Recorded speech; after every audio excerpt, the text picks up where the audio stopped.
SNX Marathi, Siddheshwar news express, सत्यासाठी SNX सोबत.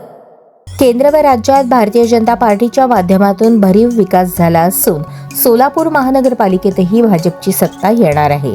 प्रभाग क्रमांक 6 मध्ये विकासाची गंगा आणण्यासाठी कटिबद्ध असल्याचा ठाम शब्द पालकमंत्री जयकुमार गोरे यांनी हजारोंच्या साक्षीने दिला.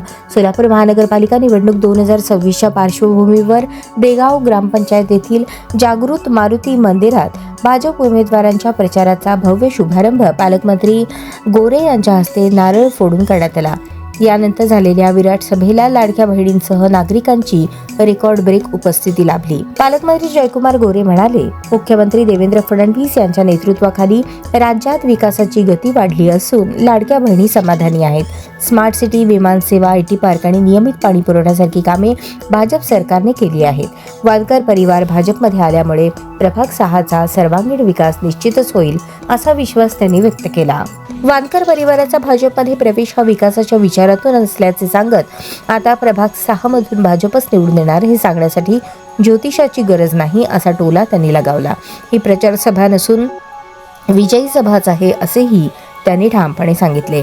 यावेळी व्यासपीठावर आमदार विजयकुमार देशमुख, आमदार सचिन कल्याण शेट्टी, माजी आमदार दिलीप माने, भाजप शहराध्यक्ष रोहिणी तडवळकर, जिल्हाध्यक्ष शशिकांत चव्हाण, युवा मोर्चा अध्यक्ष मनीष देशमुख, प्रचार प्रमुख हेमंत पिंगळे, ज्येष्ठ नेते प्रकाश वानकर उपस्थित होते. पालकमंत्री गोरे यांच्या आगमनावेळी परिसर जय श्रीराम वंदे मातरम या घोषणांनी दणाणून गेला.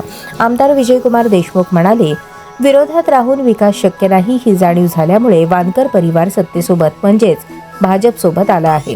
प्रभागाचा विकास हेच अंतिम ध्येय असल्याचे त्यांनी स्पष्ट केले. ज्येष्ठ नेते प्रकाश वानकर यांनी 100% भाजपचा नारा दिला तर उमेदवार सुनील खटके, मृण्मयी गवळी यांनी प्रभागातील प्रश्न सोडवण्यासाठी कटिबद्ध असल्याचे सांगितले.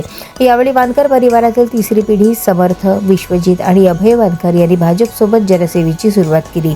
त्यांच्या प्रवेशांचे उपस्थितांनी टाळ्यांच्या कडकडाटात स्वागत केले. पॅनल प्रमुख गणेश वानकर यांनी सांगितले, यापुढे सर्व निवडणुका कमळ चिन्हावरच लढवणार असून सर्व उमेदवार मोठ्या मताधिक्याने निवडून येतील.